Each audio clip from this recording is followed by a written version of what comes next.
네, 시청자 여러분, 편안한 주말 보내고 계십니까? 1월 16일 토요일 랭킹쇼 지금 출발합니다. 김광삼 변호사, 이현종 문화일보 논설위원, 최영일 시사평론가 나오셨습니다. 어서 오세요. 네, 어서 오세요. 그럼 저희가 준비한 첫 번째 한 랭킹 바로 만나보시죠. 첫 번째 한 랭킹은 우리의 일상 어떻게 달라지나입니다. 정부가 조금 전 사회적 거리두기 새 조정 방침을 밝혔습니다. 현행 거리두기 단계를 유지하되 영업 금지 조치됐던 일부 업종은 조건부로 완화하기로 했는데요. 자세한 소식 취재기자 연결해 알아보겠습니다. 이다혜 기자. 네. 예, 거리두기 조치가 구체적으로 어떻게 바뀌는지 설명을 좀 해주시죠. 네, 일단 현행 거리두기 단계 수도권 2.5단계와 비수도권 2단계는 2주간 더 연장됩니다. 5인 이상 모임 금지와 밤 9시 이후 식당 등 다중이용시설 영업 제한 조치도 그대로 유지됩니다. 다만 아예 집합 금지가 돼 형평성 문제가 되게 됐던 일부 업종은 조건부로 영업이 가능해졌습니다.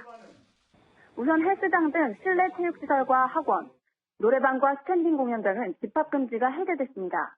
대신 8제곱미터당 1명으로 입장 인원을 제한하고 시설 특성에 따라 엄격한 방역 수칙이 적용됩니다. 카페는 그동안 포장과 배달만 허용됐는데요. 이제는 식당과 동일하게 밤 9시까지 매장 내 취식을 할 수 있게 됐습니다.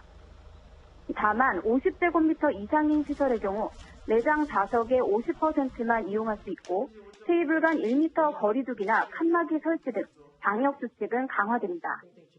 비대면 행사만 허용했던 종교시설은 정규 예배나 미사에 한해서만 수도권은 전체 좌석수의 10% 이내로, 비수도권은 20% 이내로 대면 진행이 가능했습니다.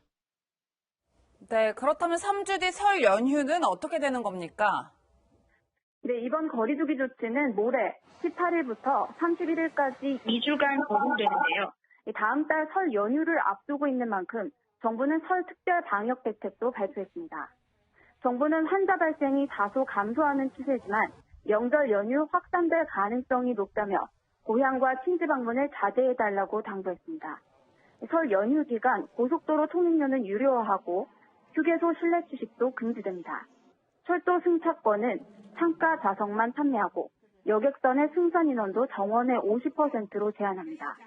요양병원과 요양원 역시 면회 금지 조치를 실시하고 영상통화를 이용한 면회를 권고했습니다.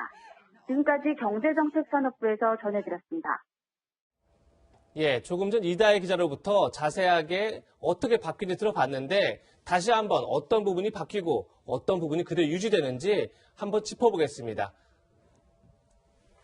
5인 이상 집합 금지는 다시 2주간 연장됐습니다. 따라서 1월 31일까지 5인 이상 집합은 계속 금지됩니다. 그리고 밤 9시 이후 영업도 여전히 제한됩니다. 2주 연장돼서 1월 31일까지 여전히 제한된다. 이렇게 오늘 정부가 밝혔습니다. 이현종 의원님, 네. 결국 5인 이상 금지가 어떻게 되느냐, 그리고 오후 9시 이후 과연 영업이 풀리느냐, 이게 관심사가 높았는데 그렇죠. 결국은 둘 다 계속 제한을 유지한 상태에서 1월 31일까지 지금의 거리두기를 유지하겠다. 이것이 정부 방침입니다. 그렇습니다. 원래 이제 이번 주 같은 경우에 확진자 수가 좀 급격히 감소를 하면 예. 단계도 좀 내리고 하려고 했었습니다만은 오늘 지금 확진자만 해도 580명입니다. 그러니까 이 500명대가 어떤 면에서 보면 지금 내려가지가 않는 거거든요. 근데 문제는 지금 이제 이 겨울철인데다가 만약에 집단 감염이 지금 전국적으로 굉장히 많지 않습니까? 그렇기 때문에 만약에 거리두기를 완화를 할 경우에 굉장히 어려워질 수 있다는 게 아마 당국의 판단인 것 같아요. 특히 이제 이번 설 연휴가 이제 2월 달에 있는데 예. 이게 사실 이제 백신이 들어오기 이전에 지금 가장 어떤 면에서 보면 확산될 그 시점이거든요. 그래서 아마 당국은 어떻게 하든 간에 설 연휴 이전에 나는 현재 상황을 좀 유지 또 더 감소하는데 좀 초점 맞춘 것 같습니다. 그렇지만 이제 워낙 지금 자영업자들이 많이 힘들어하기 때문에 일부는 이제 좀 완화를 했는데 지금 일단 가장 크게 바뀔 거는 이제 카페가 일단 그동안은 테이크아웃만 가능했는데 그렇죠. 이제 가서 앉아서 할 수가 있고요. 또 학원이나 그다음에 체육관이라든지 피트니스 센터라든지 이런 데가 조금 이제 완화되는 그 상황이 있지만 그러나 전체로 보면 지금까지와는 큰 변화는 없다 이렇게 보시면 될 것 같습니다. 네, 평론가님 앞서서 위원님께서 설명은 해주셨지만 사실 많은 좀 피해를 보신 분들이 헬스장, 카페, 노래방 이런 업주분들이었는데 뭐 많이 달라진 내용이 있는지 좀 한번 설명 부탁드려요. 네. 약간 달라집니다. 그러니까 이제 제한을 완화하는 거죠. 실내 체육 시설은 사실은 지금 이용이 사실상 금지된 상황이어서 그렇죠. 정말 볼멘 소리가 많이 나왔는데 이 얼마 전에는 뭐 태권도장이나 발레 교습소처럼 9명 이하 그것도 청소년 아동만 들어갈 수 있다. 실효성이 없다 이런 문제가 있었죠. 근데 이번에는 자, 일반 성인 회원들도 운동을 할 수 있습니다. 다만 지켜야 되는 건 거리두기예요. 8제곱미터당 1명이라고 하는 원칙을 지켜서 예. 들어가는 인원수에 제한이 있겠죠. 네. 동시에 운동을 하려면. 그리고 밤 9시까지밖에 영업을 못합니다. 이건 이제 헬스장, 노래방, 학원 다 이제 똑같이 적용이 되고요. 딱 한 가지 좀 개인적으로 좋아지는 건 카페에 이제 앉아서 차를 마실 수가 있게 돼요. 네. 밤 9시 이후에는 역시 영업은 제한되고 포장 배달만 가능한데 지금은 이제 일과 중에도 카페는 앉을 수가 없었죠. 그렇죠. 식당만 가능했는데 네. 패스트푸드로 사람이 몰리다 보니까 식사만 허용하고 음료나 커피, 디저트는 앉아서 못 먹게 했었어요. 근데 이 부분이 조금 풀어지는 대목이 다행이라면 다행입니다. 네. 예, 식당을 운영하는 자영업자들은 오후 9시 영업 제한을 완화해달라 이런 요구를 굉장히 강하게 했었는데 결국 정부는 그 요구를 수용하지 않았습니다. 제가 준비한 사진 한 장을 보실까요? 정부가 거리두기 조정안 발표를 오늘 했는데 바로 어제입니다. 음식점, 호프점, 연합회 그리고 전국 당구장 대표자 연합회 소속 자영업자들이 민주당 당사 앞에서 9시를 가리키는 벽시계를 부수고 있습니다. 네. 그리고 오후 9시 이후에 영업 제한 조치에 항의하는 그런 퍼포먼스를 했던 건데요. 김건세 변호사님, 사실 지금 자영업자들은 본인들이 영업 제한이 워낙 길어지다 보니까 소송전을 하겠다 이런 얘기를 굉장히 많이 하고 있어요. 그런 상황에서 좀 정부가 결국 9시 영업 제한을 풀지 않았는데 앞으로 뭐 소송전이 계속 진행될 텐데 그렇다 그러면 정부 입장에서는 오히려 배상해야 할 그런 것들이 더 늘어날 수도 있는 그런 상황인 건가요? 어떻습니까? 이제 자영업자들 입장에서 이제 하루하루가 피말릴 거예요. 예. 그리고 이제 저는 퍼포먼스 자체가 굉장히 충분히 이해를 합니다. 예. 또 정부의 입장이 있는 거거든요. 사실 헌법상에 정해 있는 기본권을 제한하고 그로 인해서 손해를 봤다고 한다면 사실 그 손해에 대해서 이제 국가에서 보상을 해주는 게 맞아요. 근데 배상이 아니고 보상입니다. 배상은 예, 보상이요? 잘못했을 때 예. 물어주는 거니까. 그런데 이게 사실 코로나 감염이 천재지변을 준하는 거거든요. 그래서 이러한 보상을 다 해준다고 하면 이건 뭐 국가가 감당할 수 없는 천문학적인 돈이 들어갈 수밖에 없을 거예요. 그래서 아마 소송은 제기를 했는데 이게 법원에서 승소할 가능성은 거의 없다 이렇게 봅니다. 그렇지만 상징적 의미에서 이런 걸 했다고 보고요. 예. 또 어제 한번 우연히 서울에서 제일 번화가 강남역 아닙니까? 예. 9시 좀 넘어서 갔는데 사람이 없어요. 그리고 다 문을 닫아서 간식도 사 먹을 수 있는 그런 장소도 없어요. 단지 편의점 위에는 없더라고요. 그러니까 그만큼 9시 영업 제한이 자영업자한테 미치는 영향이 엄청나게 크다 이렇게 볼 수가 있어요. 그래서 그런데 또 문제는 뭐냐면 9시 영업 제한을 하잖아요. 네. 그러면 적어도 8시 이전에 손님이 들어야만이 장사를 할 수 있는 거예요. 그러면 저녁 기준으로 하면 뭐 6시 반부터 실제로 손님을 받을 수 있는 시간은 8시밖에 없기 때문에 사실 대부분 음식점은 저녁 장사를 하거든요. 그러면 장사할 수 있는 시간이 9시지만 실질적으로는 1시간 반밖에 되지 않아요. 네. 그러면 사실 자영업자는 정말 난감하다 볼 수밖에 없어요. 그래서 이제 정부의 어떤 조치 이런 것은 뭐 충분히 이해는 합니다만 또 자영업자 입장에서 보면 불만이 충분히 있을 수 있고 영업 제한을 계속 유지한다고 그래서 이게 소송에서 유리하다거나 불리하거나 그런 영향은 미치지 않을 겁니다. 예. 네, 편호관님뿐만 아니라 이제 설 연휴가 한 네. 달도 채 안 남았어요. 맞습니다. 그래서 이제 뭐 설 연휴 기간 특별 방역 대책도 내놓았는데 좀 소개를 좀 해주시죠. 네네. 자, 설 명절은 이제 1월 31일까지 이번에 연장 조치가 있고 나서 불과 일주일 지나면은 설 명절 주간이 다가옵니다. 네. 그런데 이제 생각해 보시면 지난해 설은 우리가 코로나가 뭔지 모르는 상태에서 1월 20일에 첫 확진자가 나오고 이거 조심해야지 그러면서 얼결에 넘어갔어요. 그렇죠. 근데 지난해 추석 기준을 생각하시면 됩니다. 지난해 추석처럼 일단 가족, 친지, 지방에 있는 경우를 방문을 자제해달라는 거고요. 네. 그리고 이제 철도 승차권, KTX 다 창가 좌석만 판매하기 때문에 굉장히 좌석이 제한된다. 그리고 이제 고속도로 통행료 보통 명절에 면제해줬는데 이번에는 유료화가 확정은 아니고 검토해서 아마 조만간 발표가 있을 것 같고요. 고속도로 휴게소 내에서 실내 취식 금지예요. 네. 구내식당을 이용 못해요. 네. 바깥에 벤치에서 식사하는 모습을 지난해 이 추석엔 봤는데 설명절은 춥기 때문에 외부 파라솔에서 식사하기가 어렵지 않습니까? 아마 도시락으로 대체될 가능성들이 많아서 굉장히 불편한 점은 많고 일단 원칙적으로는 이 지역이나 귀성, 귀경을 자제해달라는 게 당국의 요청입니다. 네. 네. 결국 방역 당국은 다음 달 있는 설 연휴까지 방역 고삐를 바싹 죄겠다. 뭐 이런 이제 방침인 것 같은데 다음 달 또 가장 관심이 백신 들어온다 이런 얘기가 있죠. 그래서 역시 백신이 어떻게 들어오는지 굉장히 관심이 큰데 그에 앞서서 올겨울 코로나19가 이제 고비가 되면서 세계보건기구는 이런 얘기를 했습니다. 지금까지 전 세계에 공급된 코로나19 백신의 95%가 10개국에 배분돼 있다. 이현정 의원님, 백신의 부익부, 빈익분이 굉장히 좀 심각한 것 같아요. 그렇습니다. 결국 이게 국제 질서와 백신 공급이라는 게 맞물려 떨어지면서 예. 또 강대국은 백신을 미리 확보를 했고 또 저개발국 같은 경우는 백신을 확보하지 못한 빈익비 부익부 현상이 아주 굉장히 노골화되고 있는 것 같아요. 네. 지금까지 이제 백신 같은 경우에 미국과 그다음에 영국, 그다음에 EU를 중심으로 해서 선진국들이 백신 확보를 대부분 다 많이 했습니다. 예. 국민들의 뭐 캐나다 같은 경우는 국민 수보다도 훨씬 많은 백신을 확보를 했다고 그러고요. 특히 이제 전 세계적으로 WHO가 이 코백스 퍼실리티라고 통해서 사실은 저개발 국가의 어떤 백신을 공급하기 위해서 이 공동 구매를 해서 이제 나눠주려고 했는데 이게 예. 지금 원래 모금액 목표가 70억 달러였어요. 근데 지금 현재 60억 달러밖에 확보를 못했습니다. 근데 지금 현재 이게 올해까지 전 세계 한 20억 개를 확보를 하는 게 이제 목표인데 문제는 여기가 이제 원활하지 않는 것 같아요. 왜냐하면 대부분의 지금 이 백신 제조회사 같은 경우에 선진국의 선입금, 그러니까 미리 돈을 납부를 예. 하고 다 어떤 면에서 물량을 확보해 버리는. 그러면 더 추가적으로 물량. 왜냐하면 이게 백신이라는 게 이 면역력이 오래 가지가 않습니다. 보통 지금 학자들이 6개월에서 1년을 이야기를 하고 있거든요. 그러면 그 다음에 예를 들어서 지금 올해 맞으면 연말 되면 또 맞아야 되는 상황이 있지 않습니까? 네. 그러니까 그거를 미리 이제 백신들을 다 선진국은 확보를 하는 거예요. 그렇기 때문에 지금 이 치열한데 사실은 그래서 지금 아마 어제부로 전 세계 사망자 200만 명인데요. 주로 미국이나 인도라든지 이런 데 굉장히 사망자가 많습니다.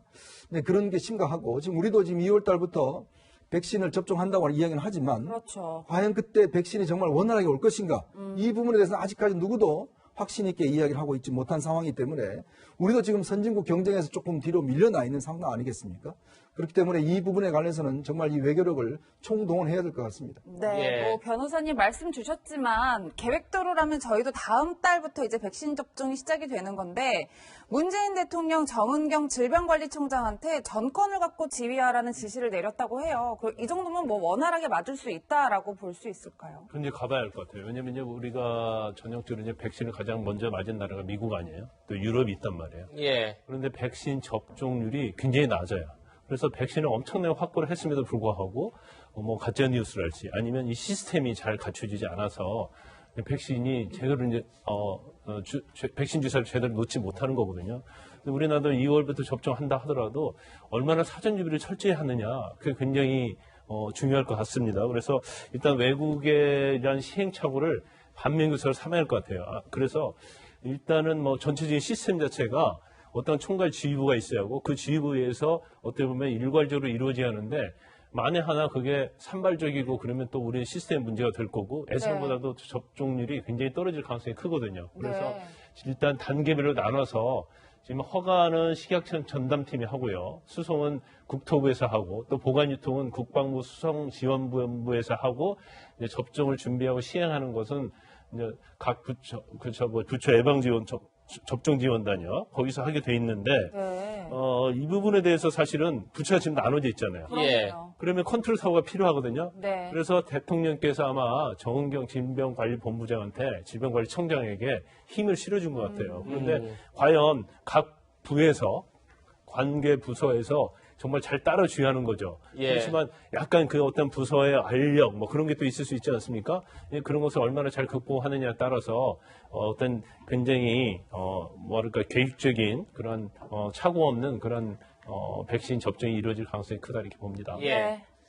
백신 공급 얼마나 빨리 하느냐, 또 얼마나 허점 없이 하느냐, 이 속도와 정교화 모두 굉장히 중요해 보입니다. 네. 그럼 저희는 다음 두 번째 한 랭킹으로 이어가겠습니다. 두 번째 한 랭킹은 370일 만에 대통령 기자회견 소식입니다.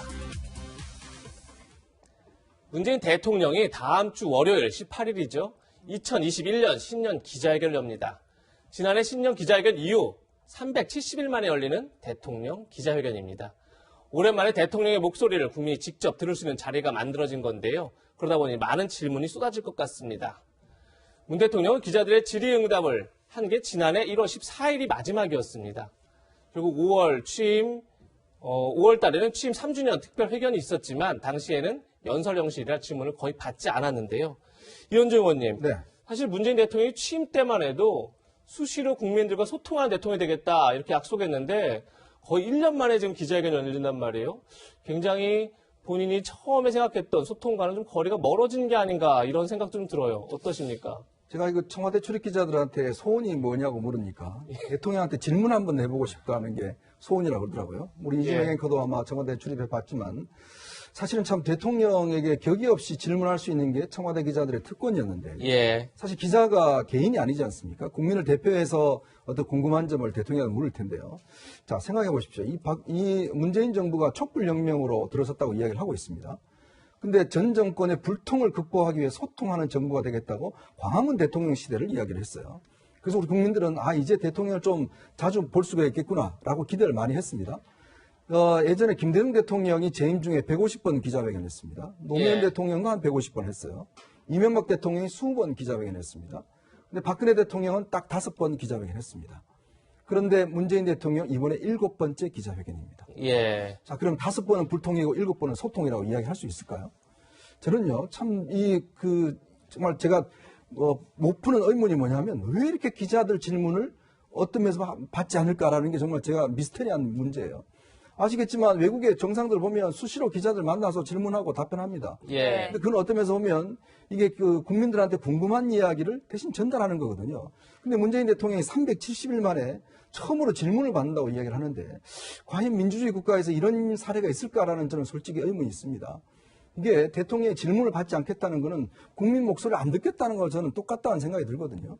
근데 모르겠습니다. 이제 기자회견을 하면 이제 내년 퇴임 기자회견만 이제 앞으로 하면 남아있는 격인데 글쎄요. 정말 왜 이렇게 기자회견을 안 하시는지 또 왜 이렇게 기자의 질문을 안 하는지 사실 이번에 보니까 리허설을 4번 했다고 그래요.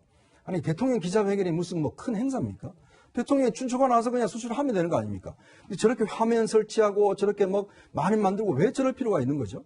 저는요, 저게 돈 들일 필요가 없습니다. 대통령하고 기자만 있으면 돼요. 왜 기자회견을 저렇게 어떤 면에서 형식적으로 하는지 참 답답할 따름입니다. 화면을 설치하는 건 아무래도 방역 때문에 온라인으로 진행되다 보니까 저렇게 화면 설치하고 했던 게 아닌가 싶습니다. 네, 예. 앞서 말씀 주신 대로 370일 만에 열리는 회견이다 보니까 기자뿐만 아니라 국민들이 대통령에게 궁금해하는 부분도 참 많았습니다. 저희 채널A가 직접 시민들의 목소리를 들어봤는데요. 영상 함께 보시겠습니다. 40대 주부 엄마인데요. 저도 빨리 맞고 싶은데 언제부터 맞을 수 있는지 너무 궁금하고요. 폭등하고 있기 때문에 이거를 좀 잡을 수 있는 대책들이라던가 나 앞으로 이렇게 할 것이다라는 걸 좀 더 확실하게 이야기를 해주셨으면 좋겠어요. 청년들을 위한 그런 취업 지원이라든지 향후 일자리를 해결하기 위한 방안들에 대해서 좀 많이 궁금합니다. 전직 대통령들 2분 사면한다고 요즘에 말이 많이 나오는데 대통령께서는 실제로 사면에 대해서 어떻게 생각하고 계시는가 그것이 몹시 궁금합니다. 네, 시민들은 코로나19 사태가 언제 종식되는지, 부동산, 집값 문제는 언제 잡히는지, 그렇죠. 일자리 문제는 언제 해결되는지 이런 것들을 참 궁금해하고 있는데 저희가 3분 패널께도 한번 여쭤보겠습니다. 이번 기자회견에서 꼭 듣고 싶은, 꼭 묻고 싶은 질문이 어떤 건지, 그리고 대통령한테 이거와 관련해서 꼭 듣고 싶다 이 얘기를 좀 여쭤보고 싶은데 저희 최영일 평론가님부터 네네. 이번 기자회견에서 대통령이 이 문제만은 꼭 얘기를 해야 한다. 어떤 게 있을까요? 네, 대통령이 이제 집권, 사실상 일할 수 있는 마지막 해잖아요. 예. 여러 가지 이제 마무리, 주로 성과, 또 지금 이 코로나로부터의 회복, 도약, 많은 이제 방점을 찍으셨는데 사실은 국정이 1년 2개월 후면은 또다시 차기 대선이에요. 그렇죠. 저는 궁금한 게 뭐냐면 차기 대권 구도에 대한 대통령의 생각이 궁금합니다. 네. 왜냐하면 정책이 1년 후면은 더 이상 문재인 대통령은 추진이 어렵잖아요. 예. 그럼 차기 정부가 보통 우리가 정권이 교체되거나 정권이 재창출되거나 둘 중에 하나인데 예. 야당이 집권하건 여당이 그대로 집권하건 대통령의 입장에서는 아주 중요한 핵심 이 국정이 연속성을 갖기를 원할 거 아니에요. 그렇죠. 근데 미국 보면 지금 anything but 오바마, anything but 트럼프 지금 이런 얘기 하고 있잖아요. 네. 그래서 지금 이 문재인 대통령의 이제 정책 중에도 잘된 게 있고 잘못된 게 있을 텐데 잘된 것을 좀 이어가기 위해서 차기 정권에 대한 이 대통령의 구상은 어떤 것인가 상당히 좀 궁금합니다. 예. 네. 이현정 의원님이 다시 청와대 출입기자로 돌아가신다면 어떤 질문을 하고 계십니까? 뭐 저한테 아마 질문기는 안 올 것 같은데. 근데 아마 이제 사실은 100분 안에 이 모든 국정을 묻는 게 불가능합니다. 그렇죠. 그리고 이런 대통령의 질문은 재질문권이 있어야 돼요. 예. 그러니까 질문하고 대판하고 끝이면 그게 의미가 없습니다. 그렇죠. 그것에 대한 반박이 있고 이렇게 해야지만이 사실은 제대로 되는 것인데 글쎄 뭐 대통령한테 기회가 없기 때문에 저는 딱 한 가지를 여쭙고 싶은 게 예. 저는 대통령 취임사는 굉장히 감동적으로 봤습니다. 예. 근데 거기서 가장 또 감동적인 게 한 번도 경험하지 못한 나라를 만들겠다라는 대통령의 공약이 있었죠. 그렇죠. 예. 근데 이 시점, 즉 4년 차가 지난 이 시점에 대통령이 보시기에 한 번도 경험하지 못한 나라가 됐는가? 근데 그 경험하지 못한 나라는 어떤 것인가? 저는 그걸 좀 묻고 싶어요. 저는 경험하지 못한 많은 일들이 벌어졌습니다. 예. 집값도 올랐죠. 지금 뭐 여러 가지 어려움이 있습니다. 저는 오히려 부정적인 경험하지 못한 게 많이 경험했는데 대통령은 과연 긍정적인 경험하지 못한 것들을 뭘 했는지를 한번 여쭙고 싶습니다. 예, 네. 대통령이 취임사에서 했던 약속을 다시 한번 확인해보고 싶다 이런 얘기였는데 김광삼 변호사님은 혹시 꼭 이번만은 대통령한테 이 얘기 꼭 듣고 싶다 네. 어떤 게 있을까요? 저는 진짜 질문할 게 굉장히 많거든요. 예. 그런데 뭐 여러 가지 요즘 최근 이제 사면 문제 있었잖아요. 그래서 과연 임기 내 이제 사면에 대해서는 어떻게 생각하느냐 그걸 묻고 싶은데 더 묻고 싶은 게 하나가 있어요. 네. 예. 문재인 대통령이 2017년 5월 23일 날 봉하마을 노무현 대통령 추도식에서 한 번 했거든요. 네. 더 이상 추도식에 현직에 있는 동의원은 참여하지 않겠다. 예. 선거한 대통령으로 돌아와서 네. 노무현 전 대통령이 칭찬할 말을 듣고 싶다 그랬거든요. 그래서 저는 이 시점에서 굉장히 그게 중요하다고 생각해요. 저도 네. 그 당시 굉장히 감동적으로 들었거든요. 예. 이런 말씀을 2017년도 5월 23일 하셨는데 본인이 이제 퇴임이 한 1년 좀 넘게 남았잖아요. 본인이 이제까지 대통령 수행한 직무가 성공적인 대통령으로 생각하시는지 그분을 한번 제가 한번 묻고 싶어요. 본인의 네. 생각은 어떠신지. 네. 알겠습니다. 평론가님 사실 저는 월요일에 이 질문은 반드시 나올 것 같은데 왜 말씀 주셨지만 전직 대통령 사면에 대해서 네. 반드시 질문이 나올 거란 말이에요. 반드시 나오고요. 반드시 답이 나올 거라고 봅니다. 이 질문이 나왔는데 답을 안 할 수는 없는 것이죠. 그리고 국민들이 다수 궁금해하고 있는 것도 사실이고요. 그래서 이제 저는 다만 예견해 보건데 일단 지금 시점에서는 원론적인 답변밖에 하실 수 없을 것이다. 그래서 예를 들면 안 한다라고 해도 또 시끌시끌. 네. 왜냐하면 지금 이 찬반이 팽팽해요. 또 한다고 해도 시끌시끌.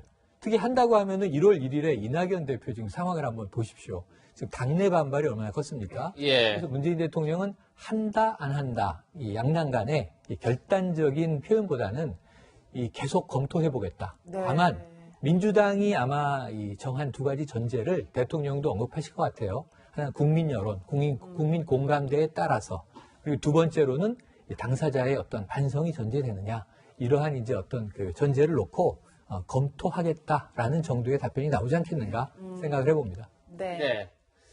두 전직 대통령에 대한 사면론 아마 18일 대통령 신년 기자회견에서 가장 뜨거운 관심사 중에 하나일 텐데 이재명 경기도지사 어제 사면론과 관련해서 이런 입장을 냈습니다. 한번 들어보시죠. 가끔씩은 이 통합을 다른 의미로 오해하는 경우가 있어요. 청산해야 될 부정부패라든지 범죄 행각이라든지 우리 사회가 용인하면 안 되는 것들까지도 용인하자 일부나마 라고 하는 게 통합일 수는 없습니다. 그런 건 보통 우리가 봉합이라고 그러죠. 봉합. 청산해야 될 사람 같이 갈 수는 없잖아요. 정리할 걸 깔끔하게 정리하는 게 진정한 통합의 길이라는 생각이 들고 청산해야 될 적폐들의 이 유지 존속을 허용하는 것이 통합이라는 이름으로 이렇게 용인되면 안 될 것 같아요. 네, 문재인 대통령이 어떤 입장을 밝힐지 궁금한 상황에서 이재명 경기도지사는 청산해야 할 대상과 통합할 수 없다. 그것은 봉합이다. 이렇게 변호사님 사면에 관련해서 반대 입장을 분명하게 했어요. 어떻게 들으셨어요? 제가 알기로는 이지사도 이제 전에 예. 훨씬 이낙연 대표가 사면을 꺼내기 전에도 뭐 불가 입장했던 것 같아요. 그런데 이제 어떤 정치라는 것은 상황이 바뀌잖아요. 오늘 이제 대선을 앞두고 과연 이 이슈를 누가 선점하느냐, 이제 그게 굉장히 중요하다고 봐요. 그래서 이낙연 대표가 처음에 1월 1일 날 사면론을 꺼냈을 때는 예. 아마 본인이 굉장히 고민을 많이 한 것 같아요. 네. 그때하고 지금은 다르기 때문에 이것이 나에게 어떤 유불리를 영향을 미칠 것인가. 그래서 그 당시에는 상당히 조용했거든요. 근데 결과적으로 보면 여당, 범진보 내에서 굉장히 분란이 일어났고 상당히 압도적으로 사면을 반대하는 의견이 많았기 때문에 본인의 입장에서는 특히 이제 친문과 관련해서 그렇게 지지를 많이 받고 있지 못하잖아요. 그러다 보니까 이낙연 대표가 약간 대립각적인 측면에서 이제 사면을 해서 다시 한번 반대한다는 입장을 아마 얘기를 한 것 같아요. 근데 저는 개인적으로부터 그래요. 그러니까 그 사면에 대해서 반대하는 것 자체는 현재 본인의 어떠한 지지율에는 도움이 된다고 봐요. 단기적으로 볼 때는. 예. 그리고 그 여권 내부의 어떤 분열에 대한 표를 흡수를 할 수 있다고 보는데 이게 대권이라는 장기적으로 보면 사실은 내부의 어떤 지푸키를 잡는 것보다도 중요한 게 스윙 보트를 할 수 있는 중도층을 잡는 게 중요하거든요. 그러면 끝까지 사면론을 과연 반대하고 갈 수 있을 것인가. 그러면 결국 자기가 얻어서 당선이 되려고 하면 결국 중도층을 잡아야 하는 거 아니에요? 그래서 끝까지 갈지는 모르겠어요. 하지만 단기적으로는 유리하지만 예. 장기적으로 이걸 계속적으로 본인이 주장을 하고 고집을 부리면 그건 제가 볼 때는 표를 얻는 데 있어서 궁극적으로는 큰 도움은 되지 않을 거라 이렇게 봅니다. 네, 위원님 뭐 그때하고 지금은 좀 다르다라는 표현을 해주셨는데 실제로 또 이낙연 대표도 사실 처음으로 새해 첫날 이 사면론을 띄웠잖아요. 그렇죠. 그런데 지난 14일 날 입장을 보면 뭐 당은 국민의 공감도 필요하고 당사자의 반성과 사과도 필요하다. 뭐 이렇게 조금 입장이 바뀌었다. 이렇게 볼 수 있을까요? 저는 오랫동안 정치 현장을 이렇게 취재를 해오면서 느끼는 게요. 정치 지도자는 여론에 편승하는 사람이 아니라 여론을 이끌어가는 사람이라고 저는 생각이 듭니다. 그만큼 용기가 필요하겠죠. 예. 굉장한 어떤 본인한테 피해가 있을 겁니다. 그렇지만 어떤 방향으로 가야 된다는 게 오르면 지도자는 그걸 끌고 나가야 되는 게 저는 정치 지도자의 참모습이라고 생각이 들거든요. 저는 그런 면에서 보면 이낙연 대표가 1월 1일 날 했던 사면론, 사실 저건 어떤 면에서 보면 정치 지도자 누구든지 간에 해야 될 문제였습니다. 왜냐하면 이제 집권 마지막 4년차가 되어들고 또 이 문제는 분명히 정치적으로 거론돼야 될 문제였거든요. 왜냐, 대통령의 사면권이 있기 때문에 그렇습니다. 없다면 우리가 이 문제를 논의할 필요가 없습니다. 자, 그런데 문제는 지금 여론이 여러 가지 안 좋습니다. 아무리 지지층들이 반대를 많이 하죠. 그렇지만 저는 이낙연 대표가 장기적으로 볼 때 어떤 어려운 문제를 직접적으로 해결한다는 측면에서는 저는 이게 그렇게 나쁘리라고 생각하지 않습니다. 네. 뭐 당장 여론을 따라가서 한다면 사면할 필요 없죠. 뭐 끝까지 살고 나오고 해야죠. 그렇지만 모든 세상이라는 게 그렇게 적과 우리 편 이걸 둘로 나눌 수 없지 않습니까? 세상의 대한민국을 어떻게 적과 우리 편으로 다 나눠서 하겠습니까? 그런 어떤 면에서 보면 함께 가야 될 측면이 있는 거 아니겠어요? 예. 그렇게 한다면 내 편만 생각하면 쉽죠. 그런 면에서 본다면 저는 이재명 지사가 이야기했던 어떤 이런 봉합이다 이야기하는데 세상은요, 통합해야 될 것도 있고 봉합해야 될 것도 있습니다. 딱 한 가지만 있는 게 저는 아니라고 생각이 듭니다. 네. 국민의힘은 어떤 입장일지도 굉장히 관심이 있는데 당 차원에서, 지도부 차원에서 사면론에 대해서 말을 아끼고 있습니다. 다만 화면 보시는 것처럼 국민의힘 유승민 전 의원은 사면은 오로지 국민 통합, 나라의 품격과 미래만 보고 대통령이 결단해야 한다. 이렇게 강하게 대통령의 결단을 압박하고 있고요. 김기현 의원도 국가 품격 차원에서 보더라도 정치 보복이 계속되는 것은 바람직하지 않다. 사면론에 힘을 싣고 있습니다. 최영일 평론가님. 네.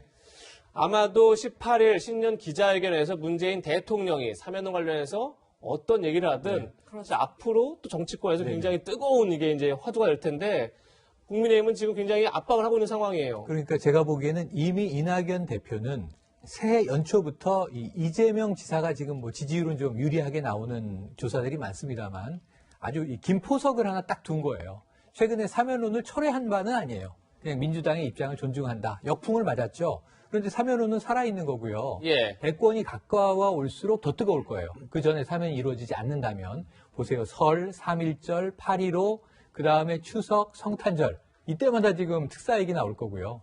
저는 이 언제가 하이라이트냐면 네. 대선이 끝나고 지금 이제 이낙연 대표가 던진 저 수는 사실은 DJ 모델을 따른 거죠. 그래서 차기 대통령 당선인이 문재인 대통령이 퇴임하시기 직전에 자, 이 국민 통합을 위해서 사면을 해주시죠라고 건의하고 문재인 대통령이 고심하는 그림이 내년 이 봄에 나올 가능성도 있습니다. 그래서 전 사면은 한 1년여 내내 사면이 이루어지지 않는 한은 계속 뜨거울 거고 네. 문재인 대통령이 사면 안 하고 차기 정권으로 넘어가면요. 차기 정부 초기부터 또 사면론이 불붙을 거거든요.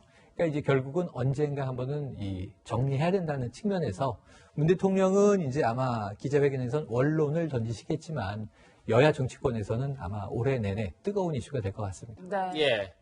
정치권의 뜨거운 이슈 이 사면론 어떻게 정리될지 계속 지켜보겠습니다. 다음 한 랭킹도 정치권 소식입니다.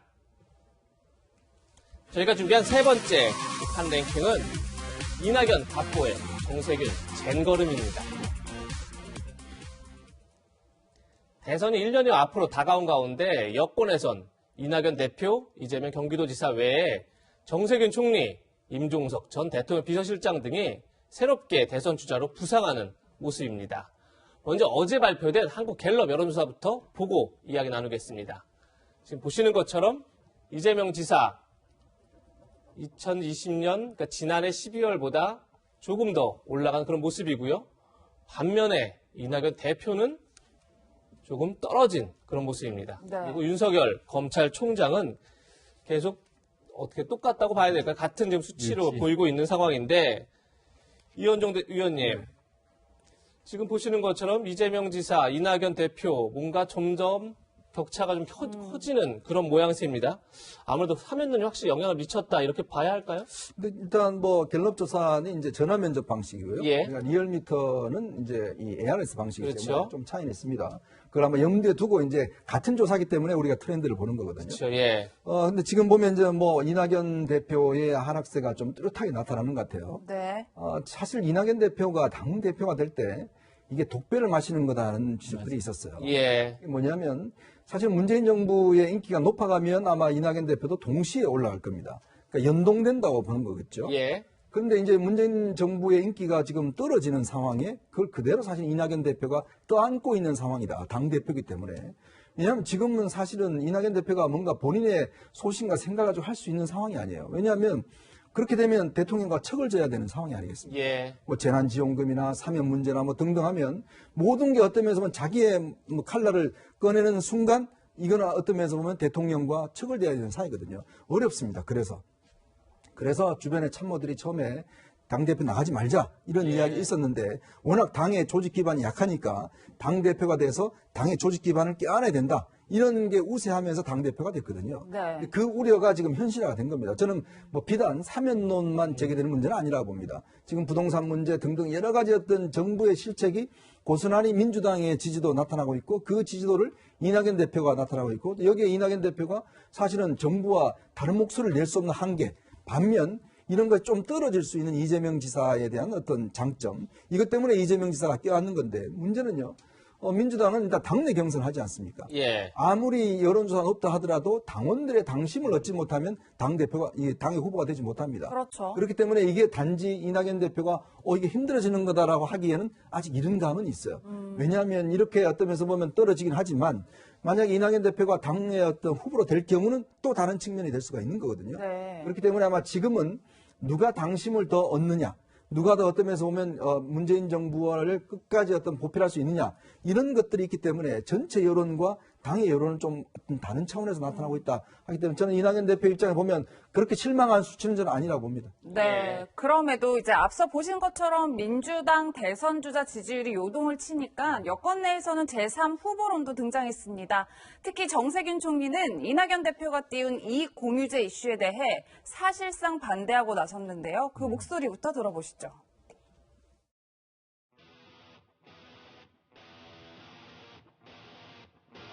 올해 1월 들어서자마자 나온 이야기가 이익공유제에 대한 이야기가 나오고 있습니다. 저는 이제 그 용어를 사용하지는 않습니다. 자영업자나 소상공인, 법정에 따라서 고통이 매우 큰 부분이 있는가 하면 사실은 또 코로나19 이후에 많은 경영 성과를 낸 기업들이 있기 때문에 좀 스스로 고통 분담을 하는 노력을 하면 어떠냐.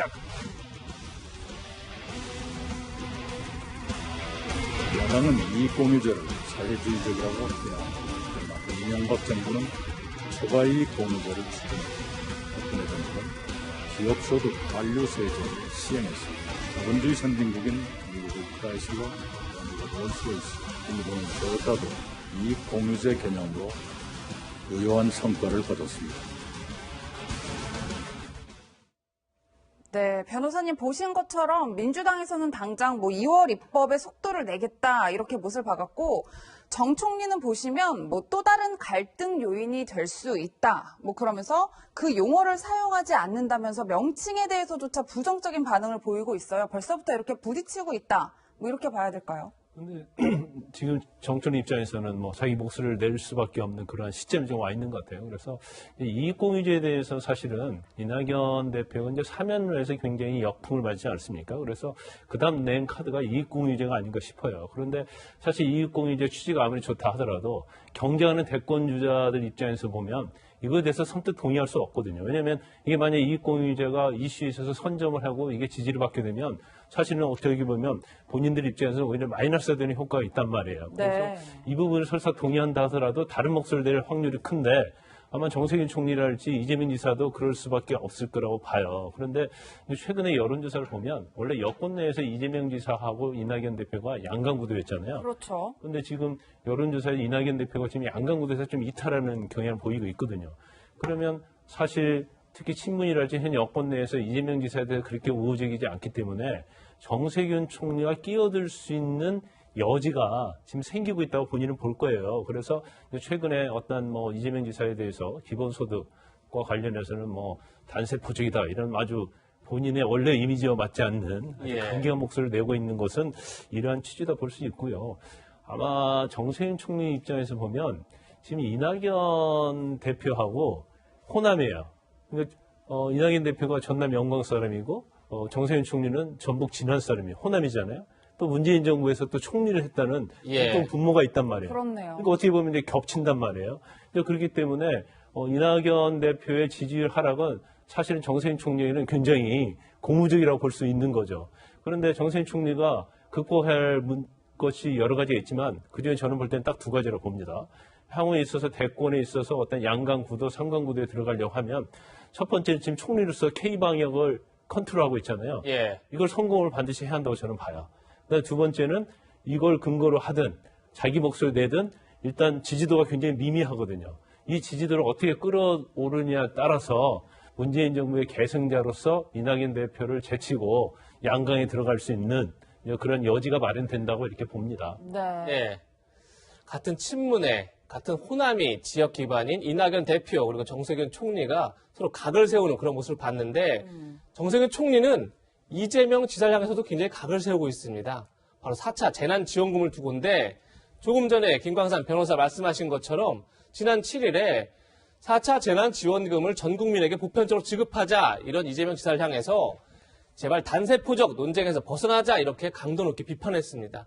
거기에 대해서 이재명 지사는 지난 14일 돈을 쓰러 철부지처럼 그러니까 보편적 지원을 한다고 해서 국민들이 철부지처럼 돌아다닐 것이라는 생각 자체가 국민 무시다. 이렇게 굉장히 강하게 반박을 또 했습니다. 정세균 총리와 함께 이번엔 친문 김종민 민주당 최고위원도 이재명 지사를 향해서 어제 같은 당서, 같은 당 안에서 정치적 공격하는 것은 안 된다. 이렇게 친문 진영과 이재명 지사가 좀 이렇게 대립각을 세우는 그런 모습이 점점 뚜렷해지고 있는데 최영일 평론가님, 드디어 당내가 어떤 대권을 두고 진영별로 분화하고 있다. 이런 전망도 나와요. 어떻게 보십니까? 올 일이 오는 거죠. 올 일이 사실은 왔다. 이제 이건 대통령께 여쭤봐도 문재인 대통령 스타일에 또 어떤 대통령도 차기 대권 구도에 대해서 현직 대통령이 언급하지 않습니다. 언급을 해도 문제가 되겠죠, 그게. 네. 그런데 이제 아까 궁금하다고 말씀드렸던 이유가 여쭤본다고 하셨잖아요. 바로 이거예요. 어떻게 흘러갈 것이냐. 앞으로. 지금부터 내부 분열이 시작돼요. 근데 이 분열은 나쁜 게 아니라 당연한 이제 과정이에요. 그래야 차기의 대권 주자가 또 결정이 되는데 지금은 적어도 양강구도에서 약간 이재명 지사가 이제 오차범위 밖으로 앞서가는데 이런 느낌이고 자, 이낙연 대표는 여기서 그냥 허물어질 것인가 아니면 다시 한번 반전을 일으킬 것인가. 그럼 제3주자는 없는가. 또 나는 두 사람 다 마음에 안 드는데 새로운 인물이 있었으면 좋겠는데 이런 국민이나 당원이 있을 수도 있는 거예요.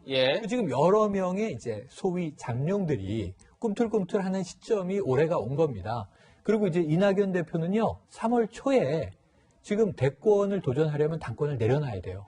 근데 왜 이렇게 여러 가지 포석, 사면론, 이익공유제 왜 얘기를 하냐면 사실 3월 초 이후에는 서울시장과 부산시장 재보선 이 선거전으로 돌입하게 되고 그 결과에 따라서 또 당대표였던 본인도 뭔가 일정 부분의 책임을 또 끌어안을 수 있고 지금 별로 이렇게 플레이를 할 시간이 상반기에 많지가 않습니다. 지금 뭔가 큰 포석을 둬야 되거든요. 그러다 보니까 이제 이재명 지사와 차별화를 하고 있는 거고 이 사이에 정세균 총리도 나도 한번 야망을 불태울 수 있지 않을까 하는 틈새를 바라보고 있는 거고 또 다른 주자도 있는 가운데 문제는 줄서기가 시작됐다.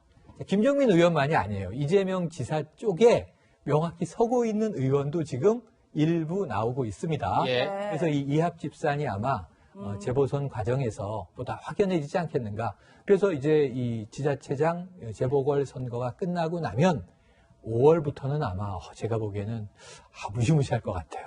한번 지켜보시죠. 네. 네, 저희가 이렇게 대담을 나눈 대로 정 총리가 존재감을 과시하는 상황에서 또다시 등장한 인물이 있습니다. 바로 임종석 전 대통령 비서실장인데요. 최근 탈원전 정책의 절차적 적법성을 감사하겠다고 밝힌 최재형 감사원장을 향해 강하게 비판을 하고 나섰습니다. 위원님, 저희가 같이 이제 임 전 실장의 SNS, 어제 SNS를 함께 보실 텐데요. 그제 SNS예요. 근데 함께 보실 텐데 제가 내용을 좀 읽어드릴게요. 소신껏 일하라고 임기를 보장해주니 임기를 방패로 정치를 한다. 전광훈 목사, 윤석열 검찰총장과 같은 냄새가 난다. 이런 말뿐만 아니라 집을 잘 지키라고 했더니 아예 안방을 차지하려 든다. 차라리 전광훈 목사처럼 광화문 태극기 집회에 참여하는 것이 솔직한 태도 아니겠냐. 이런 얘기까지 했는데 어떻게 보셨어요? 참 이 정권 실세분들은 이렇게 냄새를 좋아하는 것 같습니다. 뭐 냄새 난다 이야기를 하는데 저 말씀을 아마 들어보시면 시청자분들도 저게 굉장히 비상식적이고 거칠다는 느낌을 가지시잖아요. 근데 임종석 비서실장이 왜 저렇게 거친 이야기를 할까? 예. 이렇게 어쩌면 비상식적인 이야기를 할까? 지금 감사원이 뭐 집 지키는 개도 아니지 않습니까? 감사원이라는 그 본연의 업무가 결국은 정부를 감시하고 견제하는 역할을 하라고 헌법에 명시된 헌법적 기구입니다. 검찰도 마찬가지죠. 자, 지금 최재형 감사원장이 뭐 법을 어긴 게 있습니까? 왜 이렇게 어떤 면에서 보면 그 흥분하고 또 왜 이렇게 거칠게 대응할까? 이게 탈원전이라는 문제가 사실 이 정부의 굉장히 큰 아킬레스건입니다.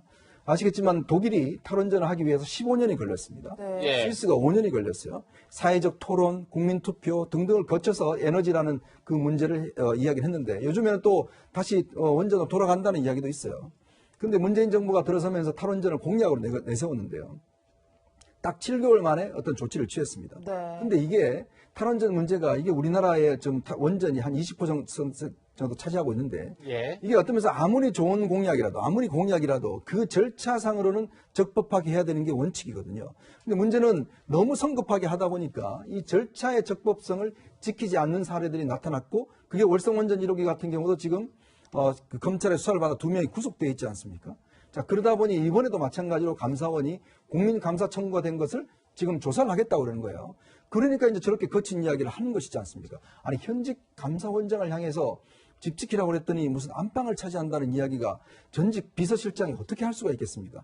저는 그 이유가 보면 이렇게 센 이야기를 하는 이유는 임종석 전 실장은 얼마 전만 하더라도 본인이 뭐 초야에 가겠다라고 이야기를 했어요. 정치권과 거리를 두겠다는 이야기를 했습니다. 그렇죠. 그럼에도 불구하고 이렇게 전면에 나서는 것은 일단 탈원전 문제가 심각하다라는 문제를 느낀 것 같고요. 또 두 번째로는 이 문제를 가지고 더 이상 뒤에 있지 못하겠다. 이제 어떤 면에서 보면 이 문제를 해결하기 위해서는 본인들이 전면에 나서야 되겠다. 아마 그런 생각을 하는 게 아닌가라는 생각이 듭니다. 네. 최영일 평론가님. 임종석 전 실장이 저런 발언을 하고 나니까 여권에서 지원 사격에 나선 의원들이 굉장히 많았습니다. 감사원을 향해서 뭐 지금 보시는 것처럼 윤건영 의원도 문재인 대통령의 복심을 불리죠.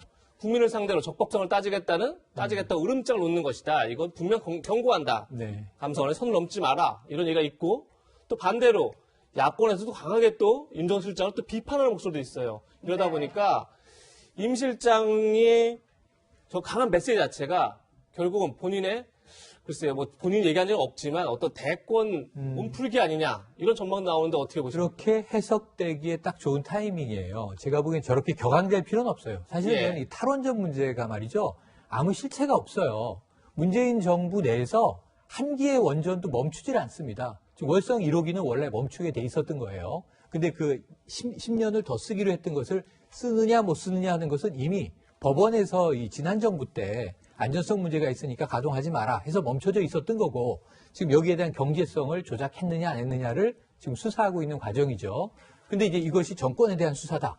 탈원전 정책은요, 60년 후에 원전이 없어지는 거예요. 예. 문재인 정부 내에서는 뭐 4대강 때처럼 강을 실제로 판다든가, 보를 만든다든가, 원전을 세운다든가, 짓는다든가 이런 일 하나도 없어요. 그러니까 정책적 계획의 방향만 잡아놓은 거란 말이죠. 그래서 여기에 대해서 저는 뭐 감사원이 감사를 해서 문제가 있으면 수정 보완하면 되는 거고, 문제가 없으면은 차기 정부가 이것을 이어가겠느냐. 앞으로 정권이 5번은 바뀌어야 이 실천이 가능한 얘기입니다. 예. 이걸 가지고 저는 정치적으로 논박만 벌어지고 있는 것 같아요. 사실 원전은 잘 돌아가고 있고 전기 지금 잘 공급되고 있습니다. 그런데 왜 저렇게 임종석 실장이 격분했느냐. 예. 이것은 우리 문재인 정부에 대한 흠집내기, 정치적인 공세가 검찰에서도 이루어지고 있고 감사원에서도 이제 이루어질 것이다라는 전제를 깔고 있는 거예요. 그러니까 적대감이 이제 드러나고 있는 거죠. 그럼 왜 이렇게 나서느냐? 자신이 무사로 칼을 뽑아야 된다고 결심을 했기 때문인데, 예. 그렇다면 정치적으로 우리가 칼을 뽑는다, 전장에 뛰어든다는 말은 뭐냐 하면 선거를 빼고는 생각하기 어렵기 때문에 예. 임종석 실장도 일종의 여기에 대한 고민은 분명히 있는 것 아닌가 해석이 충분히 가능합니다. 뭐 아직 본인의 결심은 모르겠지만 곧 드러나게 되겠죠. 네. 네. 이번엔 서울시장 보궐선거 얘기를 좀 이어가겠습니다. 현재 야권에선 후보 단일화가 최대 쟁점인데요. 오늘 아침 중앙일보에선 국민의힘 김종인 비대위원장과 안철수 국민의당 대표의 인터뷰를 나란히 실었습니다. 지금 보시는 화면인데요. 김종인 비대위원장은 이런 주장을 합니다. 후보 단일화가 없어도 안 돼도 국민의힘 후보가 이길 것이다. 이렇게 강조하고 있고요. 반면에 안철수 대표는 야권 단일화 실패는 결국 대선을 포기하는 것이다. 두 사람이 굉장히 강하게 대립하고 있는데, 이현종 의원님, 네. 결국 지금 야권 지지층 입장에서는 단일화 과정이 얼마나 아름답게 잘 이루어져서 선거를 이길 수 있느냐 이걸 텐데, 사실 굉장히 양쪽이 거칠게 강하게 서로 충돌하고 있는 것 같아요. 어떻게 정리될 것 같습니까? 제가 전 논쟁을 이렇게 보니까 1987년도 대선이 언뜻 생각이 나요. 예, 그때 김영삼, 김영삼, 예. 김대중, 노태우. 예. 3자 필승론이라는 게 있었거든요. 예, 예. 그때 야당 후보가 DJYS가 단일화 해야 된다. 그런 요구가 있었는데 당시에 DJ 쪽 김대중 대통령 쪽에서 3명 나와도 우리 이긴다. 3자 필승론이 나왔습니다. 그 이후에 뭐 4자 필승론 뭐 등등 해서 이제 선거 구도와 관련된 이야기 나왔는데, 김종인 위원장이 지금 주장하는 게 3자 필승론이거든요. 예. 즉 안철수 대표가 나오더라도 국민의힘 후보가 이길 수 있다. 이 근거는 최근에 여러 가지 여론조사를 통해서 국민의힘 지지도가 많이 높아지고 있고, 그리고 안철수 후보의 지지도에는 양쪽 지지도가 다 포함되어 있다는 거죠. 예. 어떤 면에서 보면 이제 양강 구도로 가기 때문에 기호 1번과 2번이 대결하기 때문에 결국은 나머지는 의미가 없다라는 뜻이고, 지금 안철수 대표는 나로 지금 단일화 해달라. 내가 지금 제일 높으니까. 예. 솔직히 그 이야기거든요, 지금. 국민의힘 나를 갖다 끌어안아서 나를 단일화 해달라 이 이야기인데, 아마 힘겨루기가 이제 본격화되는 것 같아요. 지금 뭐 아마 이게 앞으로 이게 1월 말까지는 아마 제가 볼 때는 계속 될 것 같습니다. 근데 문제는 뭐냐면 김종인 위원장도 그 생각을 하셔야 될 겁니다. 이게 단일화되지 않으면 이 선거 이길 수 없다라는 걸 분명히 해야 될 거고요. 예. 안철수 대표도 나로서 단일화는 이 어떤 욕심을 버려야 됩니다. 자, 누구든지 이기면 그건 할 수 있다. 나도 거기에 한 사람이다. 라는 그 이야기를 해야 될 겁니다. 네. 네, 평론가님 저희가 민주당도 좀 짚어봐야 될 네. 것 같은데, 사실 아직 출마 선언은 안 했지만 유력 후보로는 박영선 장관이 꼽히고 그렇죠. 있잖아요. 그런데 일각에서 지금 이제 김동연 전 부총리도 나올 수 있다 이런 네. 얘기가 나왔어요. 그런데 공교롭게 그날 박영선 장관이 자신의 SNS에 자신의 이렇게 우는 모습과 함께 저도 어디선가 뻑뻑새는 아니어도 작은 종달새라도 돼야 할 텐데 라면서 이렇게 시를 공유했는데 네네네. 어떤 의미라고 봐야 될까요? 근데 저 시는 자신을 막 이렇게 부각하고 강화하는 게 아니에요. 상당히 자신을 낮추는 거예요. 하지만 뭔가 간절한 영혼을 담고 있어요. 예. 내가 뭐 뻑국새처럼 크게는 못 울어도 그냥 이제 소소한 소리를 내도 종달새 역할을 해야 될 텐데 하는 건 뭐냐면, 사실은 내면엔 자신감이 있는 건데 지금 뭔가 박차고 나올 수 없는 답답함을 좀 느끼게 하는 시예요. 그래서 지금 김동연 전 경제부총리가 나오니까 사실은 저는 제가 해석할 때는 서울시장은 나가고 싶어요. 그래서 지금 나갈 수 없는 이유가 있어요. 본인은 그걸 뭐라고 얘기했냐면 1월 말까지는 제발 서울시장 출마 얘기하지 말아달라.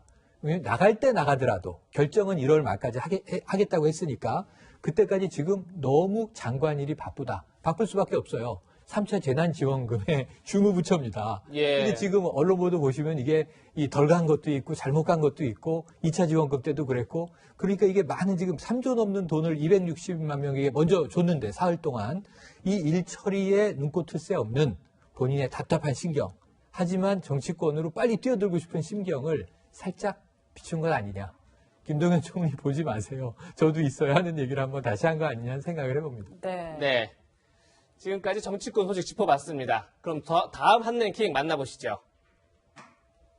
저희가 준비한 네 번째 한랭킹은 바이든 취임 맞춘 북한 열병식입니다. 북한이 그제 밤 노동당 대회를 기념해 야간 열병식을 열었습니다. 한겨울 추위 속에서 북한 주민들은 마스크도 없이 행사를 지켜봤는데요.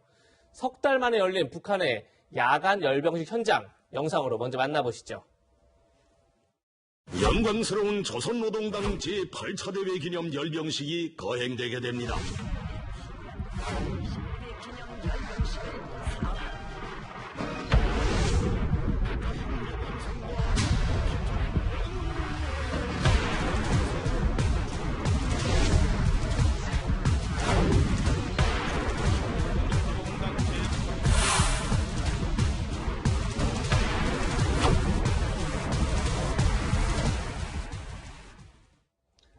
예, 경제난이 심각하다고 알려진 북한. 한밤중에도 막 축포를 쏘고 레이저도 빼놓지 않고 했는데, 이현정 의원님, 눈에 띄는 게 영화의 날씨 속에서 병사들의 얼굴은 빨갛게 달아올라 있고, 주민들도 입김이 나오는 과정에 마스크 쓰지 않고 지켜보고 있고, 저 행사 확실히 외부에 보여주기 행사다 이렇게 봐야 될까요? 어떻습니까? 그렇죠. 왜냐하면 당대회가 있는 시점에 저렇게 열병식 한 건 처음입니다. 예. 작년 10월 달에 열병식이 있었어요.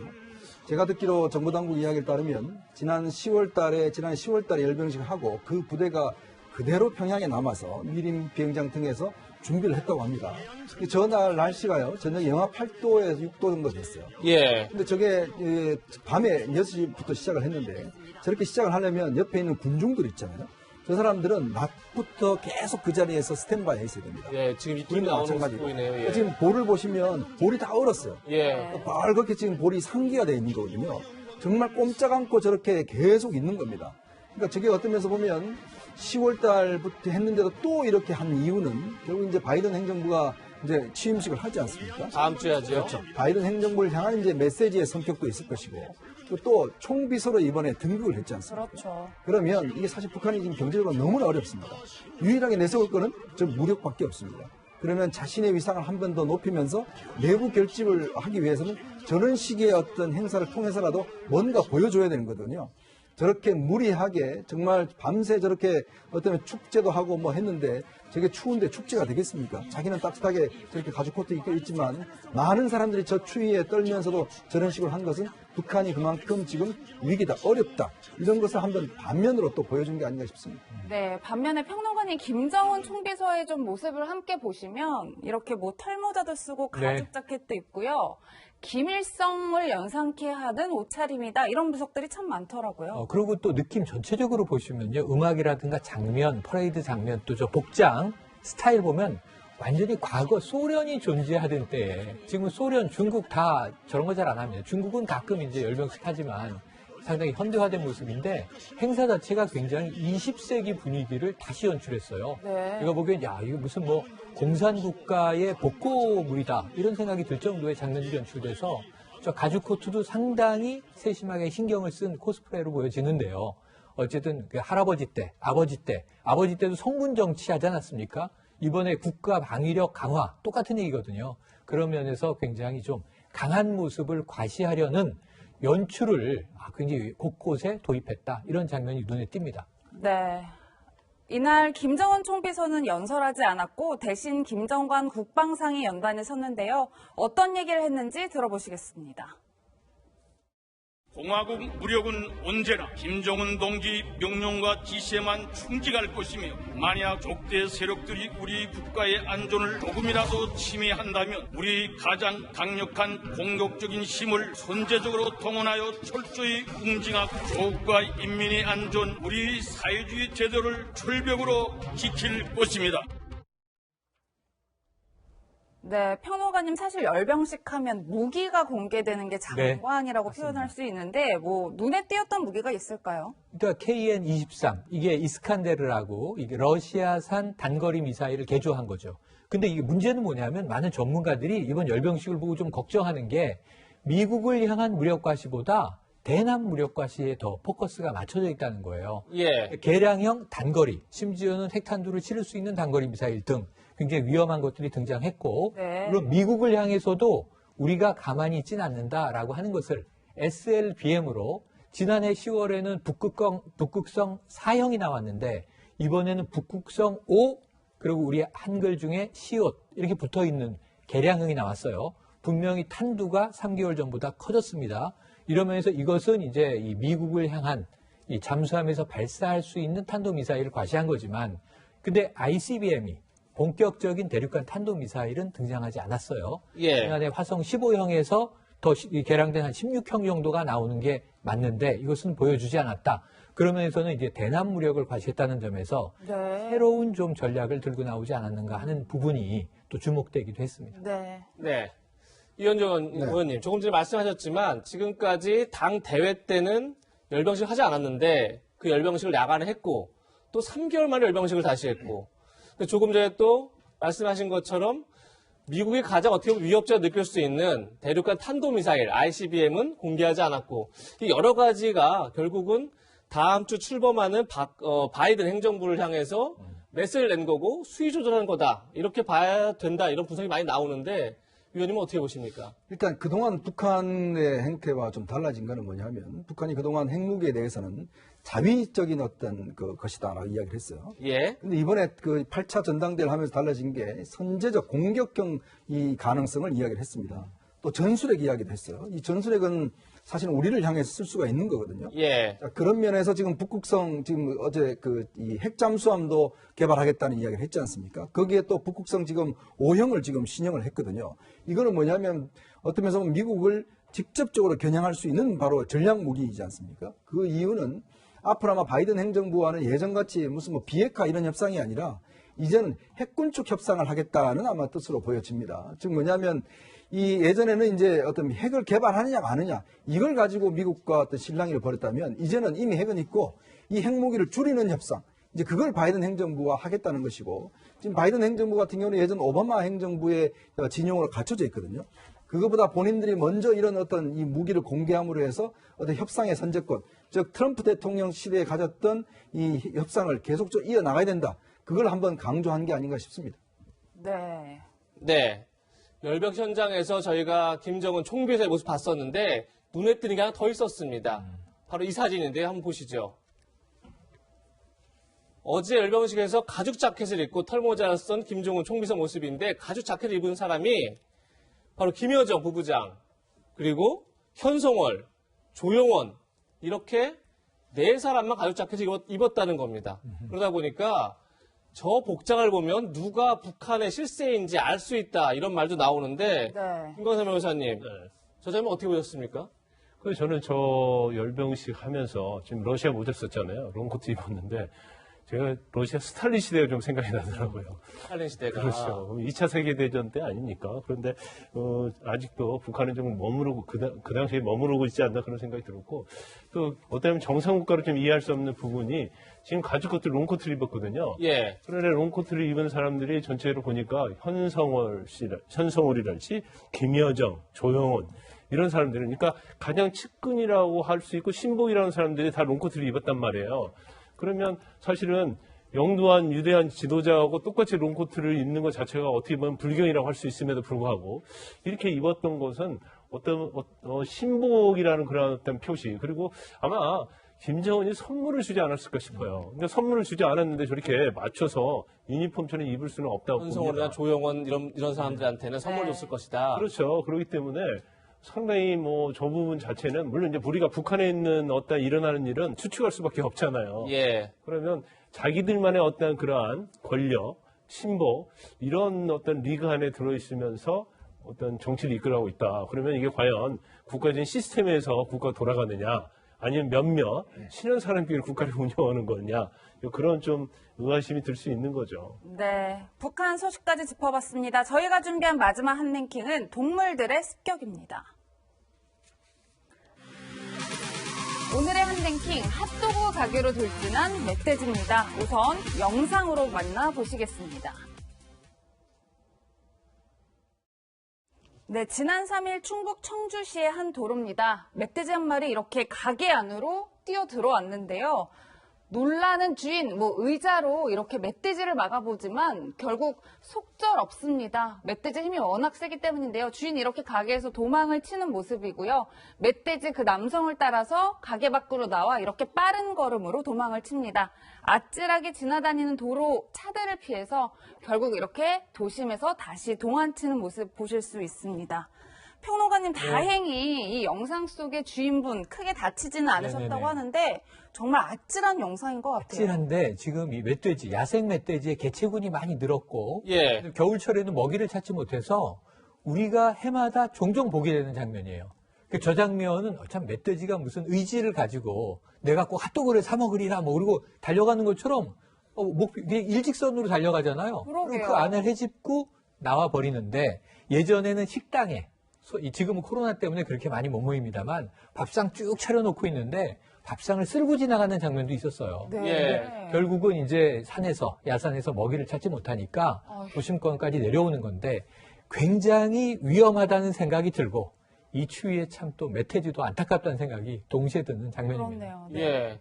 지금 조금 전에 봤지만 사업주가 의자로 멧돼지를 막는 모습을 봤는데 얼마나 놀라고 황당했을까 싶은데 저기 부서진 출입문 그냥 바로 돌진하니까 문이 박살났죠. 네. 그리고 막 저렇게 이제 저 가게 안을 휘젓고 다니니까 많은 이제 비품들이 망가졌을 텐데 의자도 당연히 망가졌겠고요. 저런 것들 변호사님 어떻게 보상을 받을 수 있는 겁니까? 아니, 보상을 받을 수 없죠. 저건 국가의 책임이라고 볼 수 없는 거고요. 예. 원인 자체가 내려온 원인을 규명해야 하는데 그 규명을 하기가 굉장히 어려워요. 단지 우리가 추측에 의하면 저 근처에 한 100m 정도의 아파트 대단지가 들어섰다는 거예요. 이제 산을 깎아서. 그러다 보니까 이제 서식지를 잃은 멧돼지들 그리고 이동 경로가 있어야 하거든요. 이 산에서 저 산으로 넘어가야 하는데 그 아파트에 의해서 그 경로가 막힌 거예요. 그러니까 돌아가다랄지 다른 경로, 그렇죠. 다른 경로를 취하다 보니까 결국 본인도 본인의 의사와 상관없이 아마 저쪽 들어오고 당황했을 거예요. 왜냐면 차들이 다니고 사람이 있으니까 그래서 이제 저런 행동을 한 것으로 보이는데 결과적으로 저로 인해서 피해를 본다고 하면 국가든 어느 누구로부터 보상받을 수 없고요. 단지 우리가 계속 얘기하잖아요. 뭐 기후랄지 아니면 환경 이런 것들이 야생동물의 서식지를 파괴하면서 오히려 그거로 인한 어떤 해악이 결국 부메랑이 돼서 이제 인간에게 돌아오고 있다. 그래서 어떤 문명 아니면 개발하는 데 있어서는 반드시 환경을 좀 생각해야 한다는 교훈을 주는 것 같습니다. 네, 위원님 다행히 도로에 그렇게 많은 분들이 안 계신 모습이긴 한데 사실 이 멧돼지의 도심 출몰 사건은 저희가 종종 접하는 기사잖아요. 좀 대처 방법 같은 게 있을까요? 얼마 전에 여기 감성원에도 이 멧돼지가 나왔어요. 서울 도심의 광화문에도 지금 멧돼지가 가끔씩 출몰하거든요. 이게 산에서 지금 철이 12월부터 번식철입니다. 이제 그러다 보니까 아마 멧돼지들이 지금 이제 개체수도 많아지고 먹이를 찾아서 이제 도심으로도 갑자기 나오는데 그러니까 전문가들 이야기는 멧돼지를 보면 절대 등을 보이지 말라고 그래요. 등을 보면 바로 공격을 한다는 거거든요. 그러니까 계속 어떤 면에서 멧돼지를 보고 있으면서 뒷걸음치면서 빨리 멧돼지한테 이제 출구를 만들어 주라고 그러는데 말이 그렇지 그렇게 쉽지가 않습니다. 이게 보면 일단 본능적으로 일단 도망치게 돼 있고 그러면 또 멧돼지는 그걸 향해 공격을 하게 돼 있거든요. 어떻게 하든 간에 주변에 있는 좀 피할 수 있는 곳들 또 멧돼지와 절대 대결하려고 그러시면 안 됩니다. 이게 워낙 멧돼지는 힘도 세고요. 저거 대결하면 큰 문제가 생기기 때문에 어떻게 하든 간에 퇴로를 만들어주고 빨리 피하는 거. 전 그게 방법밖에 없는 것 같습니다. 네. 도심에 출몰하는 야생동물들이 안전을 위협하는 일이 적지 않은데 최근에는 자동차를 망가뜨린 야생 들깨떼 영상도 공개돼서 화제가 됐습니다. 함께 보시죠. 빌라 주차장의 CCTV 영상입니다. 길 고양이 한 마리가 자동차 아래로 몸을 숨기자 고대 뒤따라온 들깨 여러 마리가 차를 에워쌉니다. 안에 든 고양이를 잡겠다는 듯 차량을 물어뜯고 핥히고 합니다. 이로 인해 차량 곳곳이 들깨들이 핥힌 자국들로 심각하게 망가졌는데요. 네. 찾은 졸지에 수리비 40만 원을 떠안게 됐다고 합니다. 네. 전문가들은 주로 버려진 유기견 가운데 수컷들이 무리를 이루고 몰려다닌다 이렇게 보고 있습니다. 변호사님, 조금 전에도 보상을 받기 어렵다 했는데 저 차주도 40만 원을 그냥 본인이 부담해야 될 것 같아요. 네, 이 사건도 좀 마찬가지죠. 네. 그러니까 사실 그 시골이랄지 도시에 가도 마찬가지예요. 도시 주변을 보면요, 약간 낮은 야산에 가고 또 등산 다닐 때 보면 의외로 유기견이 많아요. 예. 그러니까 유기견들이 사실 이제 등산객들이 주는 먹이랄지 아니면 도심에 내려와서 이제 먹이를 차고 오는데 이 유기견이 계속 늘어나니까 이제 떼를 짓는 거거든요.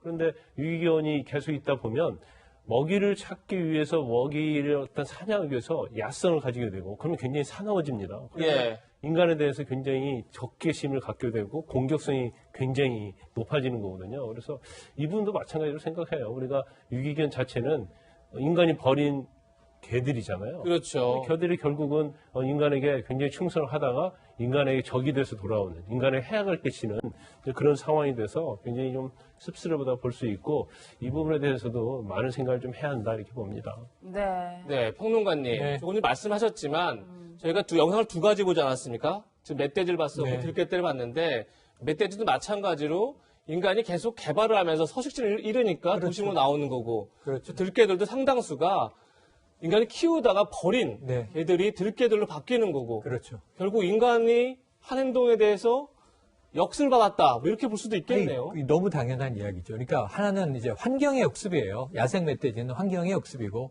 우리가 개발 중심을 이제 환경 보존으로 돌려야 한다는 건 20년도 넘은 이 하나의 교훈인데 우리가 아직도 못 지키고 있다. 지금 우리 택지 개발에서 부동산 지어야 되지 않습니까?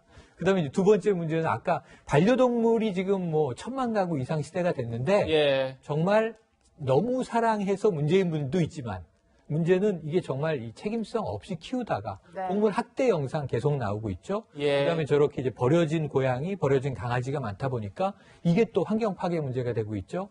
그래서 이 부분에 있어서는 우리가 공감대를 가지고 우리 사회적인 문제로 함께 좀 다뤄 나가면서 개인 윤리도 동물과 함께 유지해야 될 것 같습니다. 네. 저희가 마지막 영상 하나 더 준비했는데요. 함께 보시겠습니다.